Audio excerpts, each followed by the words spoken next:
Hello, everybody, and welcome back to another episode of Board with Each Other, the board gaming podcast that reviews board games and asks the question, how well does this play at two players? Whether it be with your BFF, your significant other, or with Lieutenant Barclay to distract him from going back to the holodeck.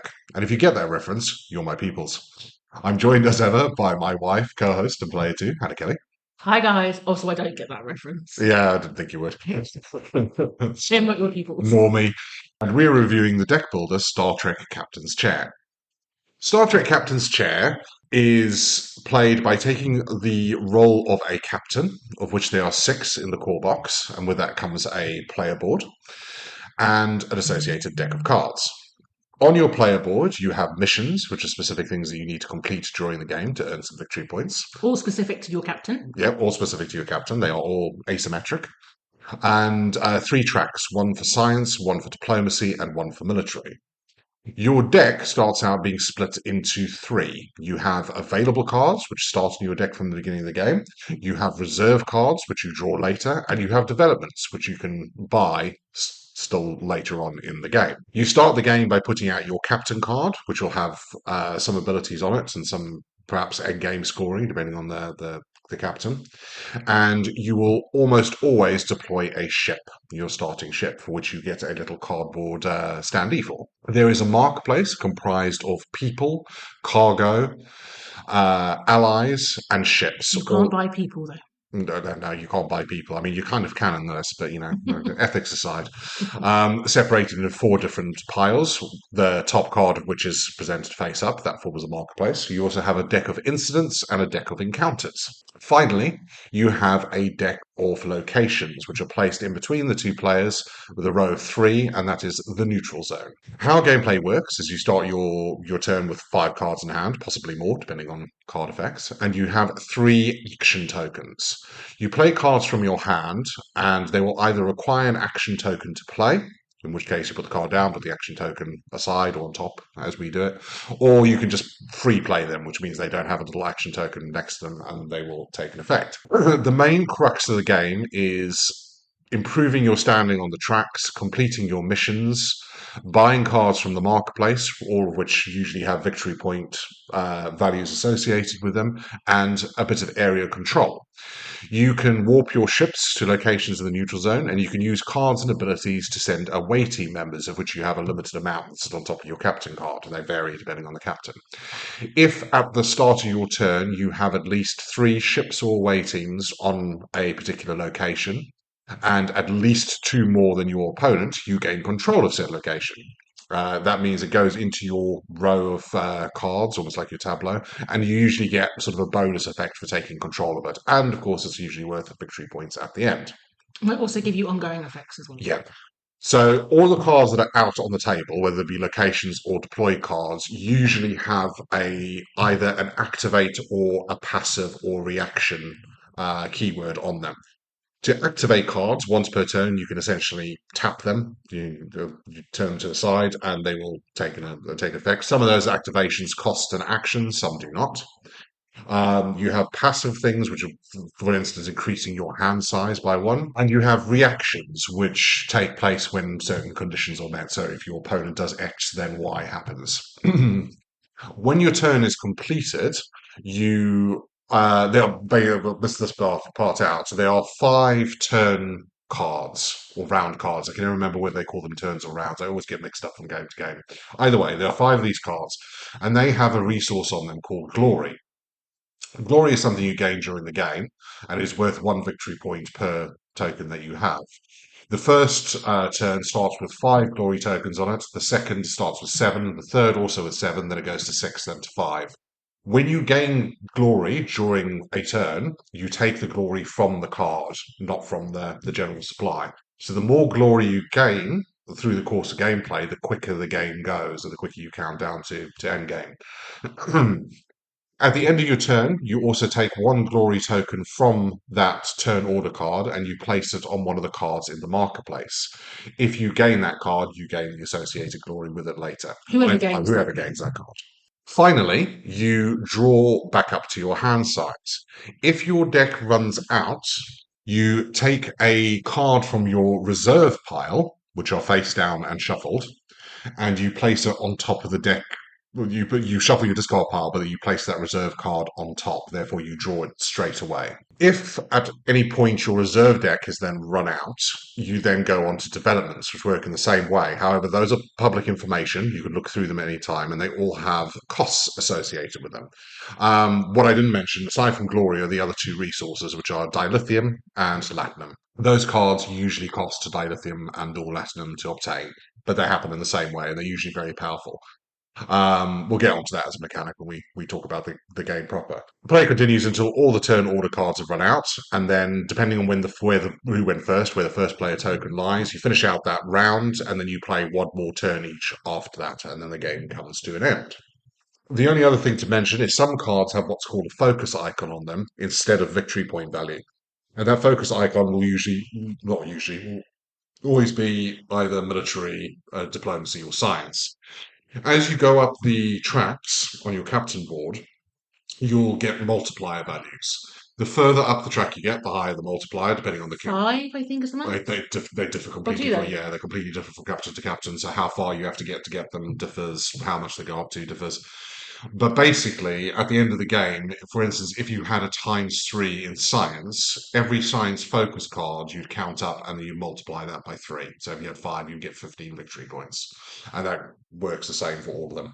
You also get victory points at the end of the game for any away team members or ships you have on unclaimed locations. So you get a few more from that. That is basically it for the rules. This is not a game where the complexity necessarily lies in the rules. The complexity lies in the cards and the amount of cards that you have on the table and in your hand. But we'll get to all that, I'm sure, in due course. Anything else In you want to add? terms of playtime, it's not quick, At guys. least 2 hours. Yeah. You can be looking at up to 3. Yeah. This is a beast. Yeah, in terms it's of definitely playtime. sort of like a weekend game, I Yeah. think, for us rather than a school night game. Yeah, it is. It is quite long. We have gone over 3 hours once. I think it's also worth mentioning that you are a Trekkie. I am not particularly a Trekkie. We watched DS9 Yeah, together. you enjoy DS9. And I watched a little bit of Voyager, mainly because it was on before Buffy. Uh But I wouldn't necessarily call myself a Trekkie if I prefer Star Trek to Star Wars, though. Okay, good to clear Just to that put it up. out there. I Get some think hate, I'm sure. I think I need to put it. Well, you get hate whatever you do in this geek space. I need to put out there that I am a massive Trekkie since seeing a oddly charismatic bald man say "Make it so" on my TV screen at about the age of 8. That's a scone. No, but there is a prevalence of oddly charismatic bald men in the Star Trek universe, and I like it.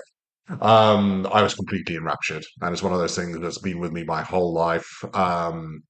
Not so into the newer stuff. I'm definitely original series and the 90s stuff, so DS9, Voyager, and Next Gen. But it is on my sort of Mount Rushmore of like important geek things to me, and I think it's important that we own our biases when it comes to theme. And I am definitely biased because I like Star Trek. But that works both ways. It does work both ways, yeah. But yes, I love Star Trek. I think it's only fair to say. And again, you were very excited when you heard about this. Yes, because there has been a real dearth of sort of complex, weighty, two-player friendly Star Trek board game experiences out there, as far as I can tell, my research. There's some really big things out there, but they're either very long out of print or they are definitely for 3+ players. There's sort of Twilight Imperium end of the spectrum where you have, whole day affairs of diplomacy and whatnot, but that's not for our situation.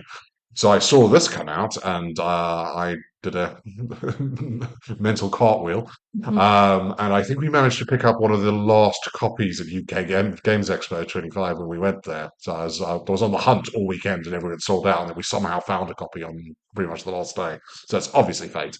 But yeah, I think that's more than enough to say why I picked this up. So should we then move on to scoring? Because I think there's probably quite a lot of meat in the scoring. Yeah, I think so. Yeah. Okay. So first up, under our general rating criteria, we have components. So what's in the box? What's in the box? What's in the box? Set up, strip down, tear down. Not playing strip Star Trek Captain's chair. I don't think it fits the mood and the vibe. I think you'll be very happy with I would, yeah, but let's not go down that road. So And theme. We and recently talk about theme. theme as well. Yeah. So what I would say is, do you like ships? If Love you like ships. ships, there are an awful lot of There's ships, a lot of ships. Love it. which brings us kind of onto theme. So you're the Trekkie. What do you think of the theme? Okay, nerd, go off. I think the theme is wonderful. It Mm. nails everything. It nails the color palette. All of the cards have got this art style, which I'm becoming increasingly a huge fan of, that they used in June Imperium, which is almost like paintings of the characters, but Mm. photorealistic. Kind of hard to describe, but it's not just straight up photographs. It's it's almost like a artistic take on it. I assume it's just photographs run through some sort of filter, but it's nice. It looks really good. And with Trek being from so many different eras of particularly sort of makeup design and special effects, it's a bit of a leveler, and it's not immediately apparent what era something is from because of that art style tweak that they've done. I thought what was really cool is there was a Worf card in there that was a cartoon, and because of that, That's from Lower Decks, yeah, so yeah, it really stood out to me, and I was like, "Oh, tell me more about that," and that was yeah, quite cool yeah, to see that. yeah. There's some proper animated stuff there from Lower Decks in there. Yeah, and what I would say is somebody who isn't really a Trekkie, there is something from all of generations in this first box. So you've Yeah, got stuff going quite far back. You've got Michael Burnham, so yeah. from more From recently. Discovery, yeah. There's no original series captains in this box. So, well, Kirk is not in the box. We'll get What do you on to mean the no original series? I don't know why it's Kirk saying. and Spock and Okay. the stuff from the 60s and Mm. 70s and 80s. So we've got Picard and Cisco from DS9 and Next Gen. You've got a Romulan captain from Next Gen, Sealer. You've got an Andorian from Enterprise, which even though I'm a Trekkie, have never watched, so I didn't recognise them. You've got Koloth from DS9, Klingon, and you've got Michael Burnham from Discovery. And you've got a smattering of all the characters you know and love. So Diana Troy is in there, Oh yeah, the ginger scientist, the ginger scientist. the Do doctor. you mean Beverly Crusher? Yes, I do mean Oh that. my goodness. I'm going to embarrass you quite a lot, aren't Oh, I? I'm looking forward to that. But through the marketplace decks, there's stuff from everything in there. I think the most notable exception is Voyager, oddly enough. There seems to be nothing at all from Voyager. I Yeah, have a generally. feeling they are saving that for a future box. I know I have seen the designer basically discuss that the publisher demanded certain things were held back because, as we get on to, this is going to be a more of a living game, I think, than a one-off. Anyway, a bit of a digression there. Everything looks really nice. Everything is good quality. There's no And there's a cheaping lot out. in the box as well. Yeah, So it's there's an quite awful lot of stuffed. cards. I mean, we've already talked about the numerous decks that you have. You've got decks for each of your captains, plus all the marketplaces, etc. You've also got these really lovely little Latinum gold bars, Yeah, gold press platinum bars gold and pressed Latinum. dilithium crystals. Yep, and little pink sparkly crystals, Mhm. which, I quite like. And then obviously your glory tokens as well. So you get a lot in And this. the action tokens are these great big chunky engineering chips. Is that what they are? Yeah, and they're really cool. Those are really cool. I'm glad you like Um, them. So yeah, I think there's very little. I actually can't think of really anything negative to say about the components and the theme. I would say that setup isn't terribly bad. Fairly quick. It's fairly quick. Tear down does take a while, largely because Yes. obviously you build your deck and then you have to strip everything out. What's also worth mentioning is incidents are bad things that happened. You have to spend actions to get rid of, and they Yeah. give you a minus victory score If you don't get rid of if you them, don't get rid of them. And what happens is when you get rid of them, they obviously have to go back into the incident deck to so you be then got to cycled. strip them all out So you have again. to strip them all out. It's also worth mentioning, rules wise, if you run out of incidents and the game ends, Yeah, if you run out of incidents, the game from does the end. incident deck, the Hmm. game ends. So there is a little bit more to tear down. Yeah, and I think it was worth mentioning within Teardown that scoring's a big task in this. And actually, it's quite complicated. Yeah, It will come to that. it's a very big point salad, but it makes Teardown take quite a while because you've got to separate a whole bunch of things out. So, how did you score it, that one? I've given it a 9 because I Oh, have very little. I can't think of really anything negative to say. If I had some miniatures for the ships, it would be a 12. yes, but if we have our interest for the ship, it will cost £365,000. It's money well spent. Yes, I kid you not, there are about 50 ships, and it does take us a while to find them because obviously you can acquire ships from the marketplace, and so it sometimes takes a while to find them. In 10 years, when they come out with a super deluxe edition, I have way too much disposable income, then you know where I'm going. So I scored it an 8. Fair Again, enough. Yeah. not particularly many criticisms, but perhaps maybe the theme isn't so Not as exciting for interesting you. to me Yeah. as it is to you. Sure. Okay. All right, so let's talk about complexity because Hmm. this is probably the most complex game I think that we have. It is. I'd say And this is more complicated than Gloomhaven. yeah, and it's again, the devil is in the card, really. Yeah, just for those who haven't listened to us before, the complexity scoring criteria is not, we don't score complex games higher than light games. It's how well the complexity serves the underlying game and how much it matches up with what you're doing. I would say is that from my very limited exposure to Star Trek, actually, it is really complicated. Yes. And there's interplay between your factions and your alliances, Mhm. between war, between like the science stuff that goes on. Like, so it is a really complicated TV series. And I think that as a result, the board game is that complicated Yeah, in the way in which your characters interact and do things. And I think in that sense, it's a really strong justification for a very complicated game. yeah. So, I mean, just at the top of it, it sets out to be a very heavy board game. Hmm. This has been designed to really, really test your brain power, really. Um, and with that, it achieves what it sets out to do. Okay, it absolutely does do that. I think where the real mental toll of this game comes in is particularly mid to late game, Hmm. where as you go along, you end up with more and more things on the table, and you have so many things that do so many different things that you have to try and keep abreast of at all times, while still concentrating on what it is that you're trying to achieve, usually your missions and or just getting points. The mental toll gets quite large. Yeah. And what happens, one thing I have noticed that happens, is as the game gets later on, turns start to get longer and longer and longer. And that can be difficult sometimes because when your opponent is taking your turn, if you have a plan, trying to keep that plan together in your head for sometimes 10 minutes while your opponent takes a epic turn can be quite difficult. And I found myself losing sight of what is it I'm even trying to do here at times. The actual content of the cards is not way more complicated than you see in some other sort of heavier card games, but I think where this is slightly more so of that is most of the cards do multiple things. So Hmm. you don't learn a card and go, oh, Quark does this. Quark does several different things depending on how you use it. Because you can either, we didn't talk about like Well, I didn't want to get subjective. into that, but But yeah, so people, for example, you can promote to duty officer and mhm. then they will sit above your captain, and quite often they will have ongoing effects. So it might be they have a reaction, it might be that you're able to gain things during like resupply, which is kind of like upkeep at the start of Yeah. your turn. It might be that they stop bad things from Hmm. happening. So, or you can just play them as a person, Yeah. as an action, and then they will Promote them do after. and Yeah. promote them Yeah. after sometimes, possibly. So there are lots of different ways that you can use cards. Yeah. But I think with that said, you can end up in a situation where you've got 10 to 12 cards in front of you, and they all do 3 to 4 different things depending on how you want to use them. And that starts to get really brain burning later on, like So a really really good brain burning. example of this is the last game that we played. I had a whole bunch of cards that allowed me to do things during my upkeep and my resupply phase.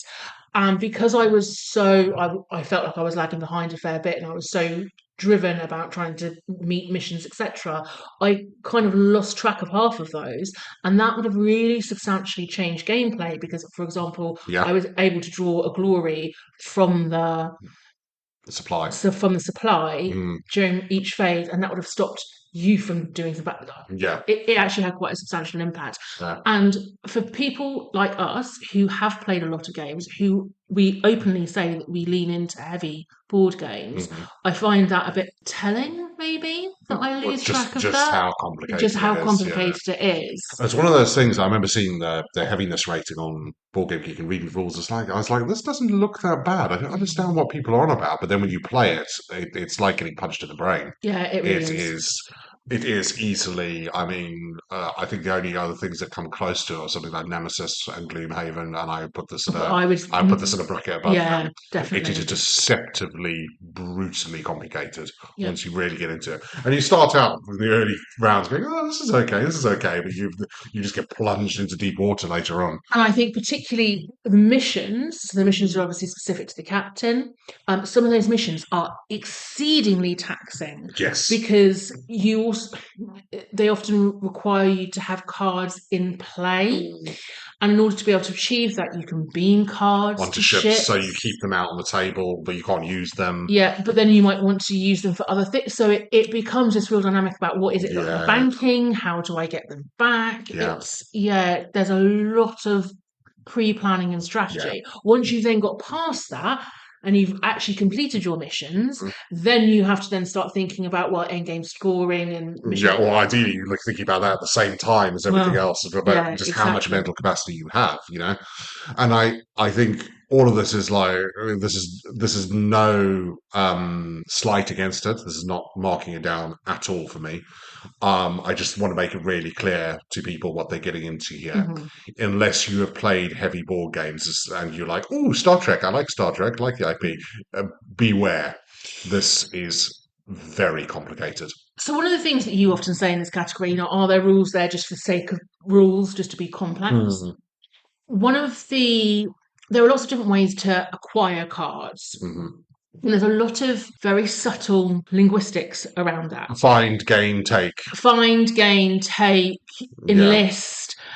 And whilst they all have slightly different Mm. meanings, and whilst I understand why, because actually it does affect gameplay, I can't help but think this is somebody who designed this who would then sit there and be really exacting about no, no, no, no, you can't put that there, you have to put that there, and Are you projecting? Because I'm usually the one seeing it going, no, no, no. well, yeah, God, let me just discarding this card is going my discard pile, And again, is something a little bit overwrought? Yeah, maybe. And I suppose part of me is thinking, we don't rate things down because they're complex or just because they're simple. Hmm. But is there an element that I think that actually it is so complicated that it may be really inaccessible to people? Potentially. Potentially. I think there is an issue around accessibility, yeah. But I think on the flip side, never pretends to be something that it's not. In the sense that there is a lack of heavy Star Trek board games. And Hmm. given the Venn diagram between nerds that like Star Trek and nerds that like heavy board games, I can see why they've done it. I'm making some assumptions I'm making some assumptions there. about myself. They're not assumptions, I know this, but I am making a little bit of an assumption. And it is a gap. There are lighter Star Trek games out there, like Star Realm, Star Trek, for instance, but this heavy, meaty thing, like, come on, punch me in the intellect, I have not seen. And I understand. I get it. I know why they've gone for it. So how did you score it? So I scored it, I would think, probably lower than you. I gave it an 8. Okay, all right. So I gave it a 7, and I Yeah, think that's partly because I think that's fair. I do think it might be a little bit inaccessible, and if they maybe stripped it back a little bit, it could be a bit more accessible. Yeah. But again, that's not entirely. I also Do acknowledge I want that's them to not. strip it back, though? Do you want them to strip it back? Oh, the whole fucking game take card thing just drives me up the wall, and Uh-huh. every single time I fall afoul of it, and I'm not stupid. It's the new enlisting. It's a new And enlisting. it's enlisting as well. There is no list. Call back to the Scythe episode for those uninitiated. Um, So I scored it a 7. that's completely fair. All right. Okay, so next up we have shelf life, value for money, and replayability. Yep. So, as always, what's the price point? Tends to go when you can buy it around 40 to 45. Oh, okay. I'm surprised. I actually thought the price point would be higher.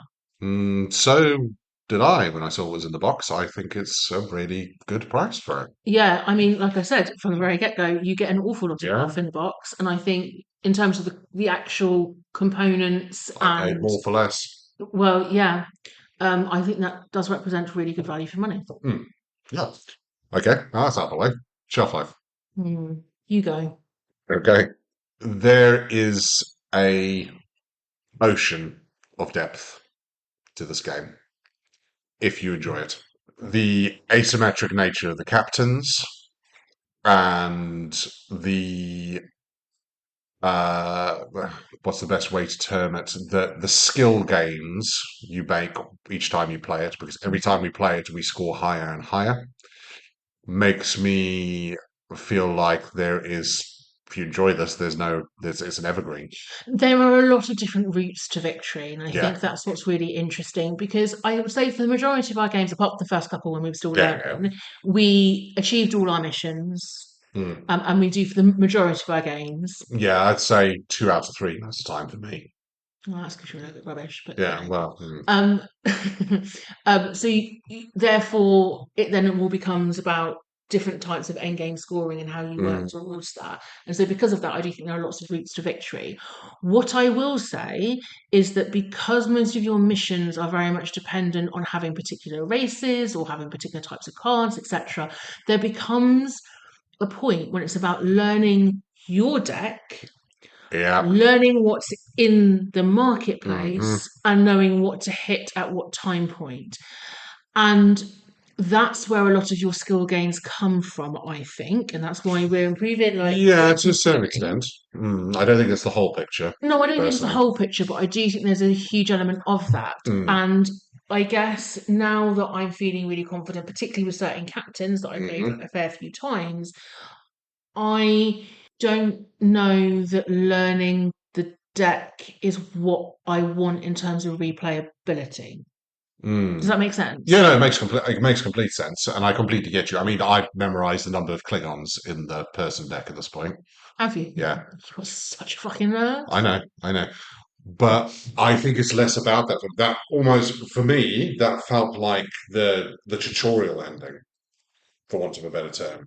Because I think once now I'm getting to the point where I know what is there and what I'm playing with, it then becomes about reactions to what's going on and choosing the route to victory. The number of times you've jumped a card from the marketplace that I need to fulfill a mission Hmm. is several now. Hmm. No, And I I know. know there's nothing else left, which causes you to pivot. You then have, what am I doing? I'm just sending all my ships. I'm going to go and try and take all these locations, or I'm going to mess with you in another way, or I'm going to try and concentrate on a track and try. I think there's so many different, as you say, routes to victory that depending on how your opponent's doing, it changes up. I don't feel like any of the games that we played have been, yes, they've been alike, but they've all gone quite differently, particularly the last two or three, Mm. because we become more competent. And this obviously bleeds into the competitive nature for me later on.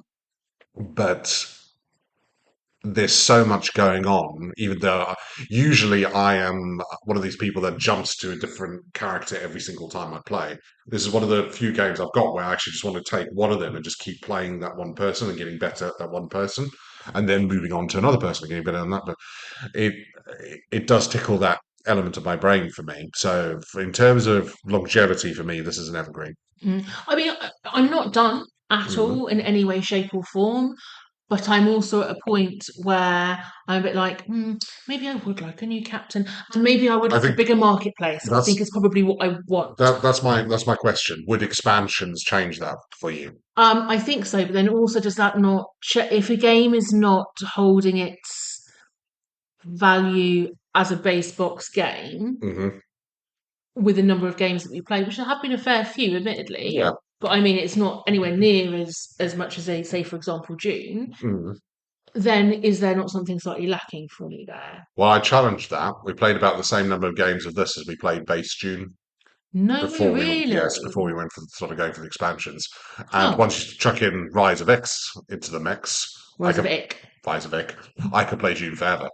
Could I Okay. play base June forever? Maybe, but I was starting to go want something more. Oh, really? And Okay. it's the same point. I think. Well, we know there's expansions on the way coming Mm. out. I think the month that this goes out published. Um, I think what's tricky with expansions that will remain to be seen is I know there's recommendations with the expansion because they're producing another base box which is basically the same as this one, just with completely different captains and some different cards, some the same. The designer recommends playing with only that box for a good while. There are rules to mix it all together, but they say don't start there. I think because of what we were talking about, the whole memorizing day unknown, because I have a feeling it might throw the balance out, or Yeah. it might make it more difficult to achieve missions. I mean, you're both in the same boat, but I don't think they are fully play tested using Yeah. Or the captains with everything chucked into one. One of the expansions that are coming out is one that you chuck in and it just makes the marketplace Mm. broader and all the rest of it. You But could also say that some of the captain's missions, I think, are crying out for a fatter marketplace because they're almost impossible to yes, some of achieve. them are incredibly So difficult. And yeah, in the base game, the balance does feel slightly off at times. yeah, just for one or two, Mm. um, just because I don't think there's The enough of Andorian those. captain, I think I can't remember the Shran. Cisco as well and his changelings and I think there's a Dominion. couple that are incredibly difficult Yeah, to pull off. yeah. Okay, all right, that changes my opinion a little bit. Mm. So I might knock it up and bump it up one more. How did you score it? 9. So I will score it an 8, I Okay. think. Yeah. Yeah. When you make the June reference, which I hadn't Yeah. considered. So I think that's fine. I mean, I think we're pretty much on par with this one. I just add 1 point extra for me being a massive Trek nerd. I think that's the conclusion I'm coming to. It's 1 point below me and everything. It's the nerd point. Okay, and so finally, is it any fun? Yes, it is. Yes. I mean, there's more to it than that. As a base deck builder experience, yeah, 100%. I really, really, really enjoy this. I think it is a wonderful challenge and other elements that we'll come on to in the next categories. And obviously, I just give a little squeal of delight when I see characters I recognise, especially the really niche ones. I'm like, The "Ah!" numerous numbers of Worf. Yes, multi-wolf. Yes. But further than my nerdy squealing in delight when I see something I know, I love the mix of area control and deck building. Like, I really, really enjoy that aspect of it. And just trying to keep your head wrapped around everything. I think that's what's really interesting. So again, as somebody who has AP, right, and has Mm, paralysis, quite often I can get really locked down on optimal moves, etc. And the game like this, where there is so much strategic forethought and like planning about what it is that you need to achieve and how you're going to do that, the size of your deck, wanting to draw more cards, etc., to bump up your deck, I don't find it as stressful as some of the other ones. mhm. And so I think that's because there is a lot of fun to it. Yeah, I'm not going to explain that very well, but like, I gotta get you. y- You have more fun playing with it because yeah. it's not And I so. think because again, because of the theme, it's really light-hearted and Mm, quite fun because of that. Even if I'm not like a massive Trekkie. yeah, yeah, no, absolutely. On the negative side, Mm, does it sometimes outstay its welcome? mm, Yes. There yeah. are times where you'll get to hour 2.5 and I'll be like, I'm kind of done now. Hmm. Um, I haven't got the mental capacity left to finish this off. yeah, and I think that what I mentioned earlier around the turn dilation later on can become a bit like, oh, okay, come on, let's crack on. That can start to wear on me a little bit. I think, Doesn't make me give up and throw my hands up and go, oh, I just want it over. No, but it doesn't make it the perfect experience I would hope for. but I also think that's partly again about us and where we are in our life. Do you know what I mean? Like, Sort of, yeah. I mean, it's a game that I will not pull out the shelf at any given opportunity simply mhm. because I know the mental taxation that is involved in it. It's one of those that I have to be in the mood for it. I'll be in the mood for it quite a lot, but I have to be in the mood for it. I don't think this is a, yeah, I'm just going to go to this straight away kind of game. I think you have to be in the right headspace. Okay, should we go on to scoring then? Yep. So I scored it a 7. Okay, I scored it an 8. So again, yeah, you Yeah, just it's the nerd point. yeah. Nerd point stands firm all the way through. All right, so let's add those up. That gives us a general rating of exactly 8. Yeah, well, I mean it's a good game. Yeah, I'm happy with that. Yeah, I've got no argument with that. It is a good game. Okay. Right, so on to our two-player rating scales. And first up, we have things like table talk, interactivity, getting to know you. Mhm. So there is a lot of talking Mm. because you have to explain what it is that you do. And I think some of this is going to bleed over quite heavily into the next Yeah. category. But there is an awful lot of talking. I do think as turns get longer and you get further down, it is just an awful lot of narration about things that you're doing because it gets very Tell me your story. Yeah. yeah. So there's lots of talking, Mhm. and there are opportunities, I think, to interact with people. But There's quite a lot. yeah, I don't know how to rate that when it comes to the competitiveness. Yeah, I mean, I would echo everything you said. There's a lot of talking that goes on. I have found increasingly, as we've got better at playing the game, you Mm. won't get this when you first start. But as you get deeper in, there is a higher degree of really, really annoying each other and the banter that comes along with that. Hmm. I'll park the annoying each other for the next category, Hmm. but it has become increasingly banter filled in a way that I haven't seen in a while. Oh, really? Yeah, yeah. There are Is that things. because I'm swearing at you? Yeah, and I was swearing at you, and that's not something I do very often, but I was swearing at you in the last game. That's not true, guys. He's what? That's I'm the non-potty mouth. But there is a lot of that interactivity. Getting to know you. It's not, what I mean. it's not a first date game.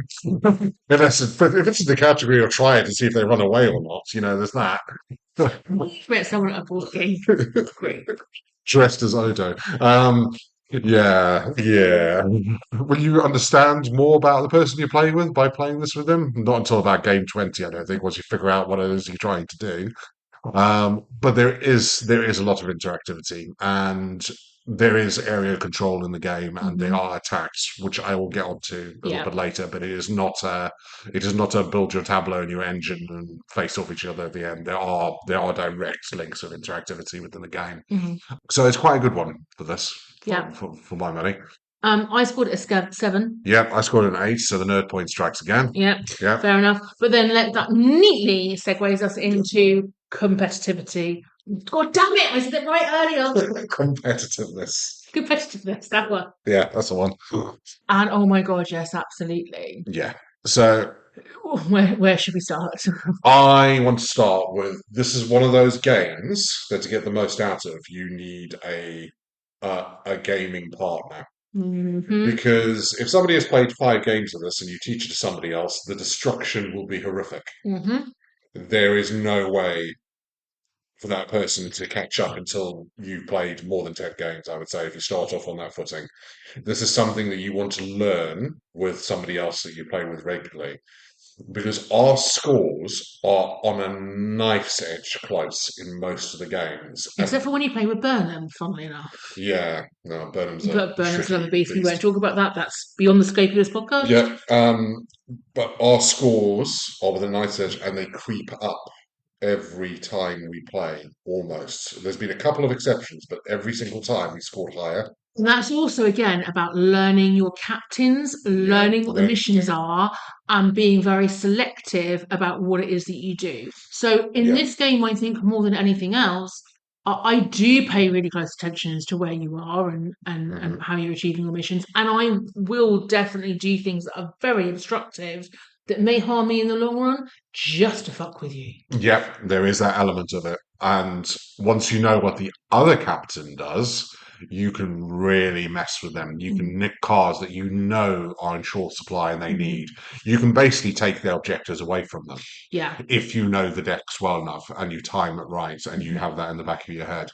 The last game, which made me want to upend the table, was you were able to steal a controlled location from me that gave me endgame scoring Yeah. specifically around an entire engine that I had And I built. knew exactly what I was doing. You knew exactly what you were Yeah. doing, and I was so fucking angry. You still won You know, I did still won by Well, my by 1 point. yeah, but I'm still angry about that now. Yeah, Clearly, I am because I've not forgotten about it. yeah, I you're bring still it up angry. now. Yeah, it's going to sit with you for a while, isn't it? But isn't that evidence of how Yeah, competitive this game yeah. can get? You won't get there for a while, and I feel like we've got more road ahead of Mm. us. But I think when you become really, really competent at this, it will be an incredible journey. Yeah. Like it is a proper meeting of minds. Even the area of control thing. So you have obviously 3 locations, neutral locations, and you need to send away teams there. If you've got 3 away teams there or three things there, that can be shit as well. Then you obviously control that location. You can just send an away team there Just just to to annoy your just to opponent. annoy your Yeah, opponent yeah, and make them commit more resource, which can sometimes for certain captains be really difficult to do. yeah. And sometimes I've done that just because I didn't know what else to do, and I was like, well, I'll do that to annoy Yeah, I'm you. just going to do that. But it is there. And I think when you know what the other person needs to do, there are so many routes to not only victory yourself, but also routes to hamper theirs. Hmm. And I think that's the secret sauce that so many games that I play kind of miss now. Hmm. Um, Is it a bit cutthroat? Yeah, it can be. Mm-hmm. Can feelings be hurt when you 2.5 hours into a game and you do something? Mm-hmm. Yeah. So also a little bit of a disclaimer there. Mm-hmm. There is that element to this game. It's not quite gotcha, but you can destroy somebody's plans really far into the game and knowingly do it. Yeah. I think also what's really interesting is the marketplace mechanics, so the idea that you place glory, and again that adds another element of Yeah. depth. You can try and lure somebody and say, well, actually, why don't you go over here? Yeah, You go want to do clear the that point for of me. this because there's lots of glory on there, and that counts for victory points, and leave the card that I really want but I can't quite get. Or even nobody seems to want that card. Why don't you have that card? Why don't you Yeah, take that? Or I know you're not going to go for one of these, so I'm going to put the glory there, yeah, which is something I go for quite a lot. It's yeah. like, you're not going to go there, so I'm going to put that there, so you're not Hmm. getting the victory points. And there's also the element of the captains play so differently, but some of them play quite aggressively with a lot of attack, so you can really start disrupting what you Plays are really fun. Yeah, yeah. But some of them have defenses against them, some of them are very pro it, like the Romulans and Klingons obviously Yeah. have a lot.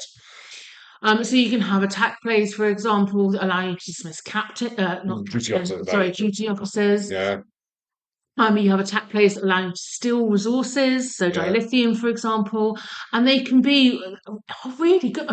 And what we haven't really talked about is the idea of currency. Mm, Currency early game is mainly about being able to walk through ships, but as the game goes on, you need to use that currency to be able to buy your development costs. yeah, And sometimes that can be really difficult. I have lost the opportunity to yeah. buy a development card so many times because I haven't had the currency because of And you various can get reasons. attacks that steal it from And your then you steal opponents. my currency, Uh-huh. and it suddenly becomes so much harder. Yeah, And yeah, yeah. you've definitely used those cards strategically, knowing full well that my deck's Yeah, about I to run knew out what I and was I'm doing. just been stockpiling things. But I think it takes a while to get there. Hmm. You have to get through, we always say 6 games. A minimum for when we would be We comfortable review with doing it something. and say we'd be I As I said earlier, we're 10 games into this, and I feel like I'm just starting to exit the tutorial area yeah, no, in video game parlance. Yeah, yeah. but yeah, in general, this is fiercely competitive as a two-player game of this ilk could be, and the potential for it to become more competitive as time goes on is a real secret sauce for me, which I love in games. I want something that's gonna build, and I can consciously, through the scoring and through playing it, see my skill with it developing, which is what you really want in something like this. So go on, how did you score it? A 9. So I also scored it a 9. No point difference there. Hey, Right, so our final score is scalability or which doesn't criteria, count which is, because yeah, yeah, doesn't count. it's an NA in this. It's a two-player game and only a two-player game. God, I can't imagine how long this would go on for if you could play it with 4 players, but Well, that's why I it's not a don't full want to be player involved with game. that. So we just don't count that one. So we add those up, and that gives us a two-player rating of 8.25. So we round down to an 8. So an 8 and an 8, which is definitely on the Yeah, I'd be quite yeah. happy rating this as You an want 8. this? Yeah. I think in general, this is one of those things where if the complexity doesn't scare you off and you're cognizant of, the heavier side of board gaming, and you have even a passing interest in the theme, Hmm. buy. Go get it Yes. now. And for 45 quid, it's an absolute steal. Yeah, I can't recommend it enough in that sense. Yeah. But there are things that are buyer beware. Beware of the complexity and Hmm. beware of the cutthroat nature of what it can get to, because those are two things that I know some people will be put off by. I think Yeah. you need to take those into account. If those are not something that will put you off, I unreservedly recommend this. But also, I want to know, where's Wesley Crusher? There's no Wesley Crusher. I mean, I'm not particularly attached to him, but it seems to be even conscious slights on Will Wheaton to not include him. Given Will Wheaton's background in board gaming, but I digress. I just thought that was amusing. Maybe there'll be a whole Will Wheaton expansion. I'm not buying that. I am not buying that. But hey, well, thank you very much for joining us. I hope you enjoyed the episode. And until next time, have fun, be good to each other, play lots of board games.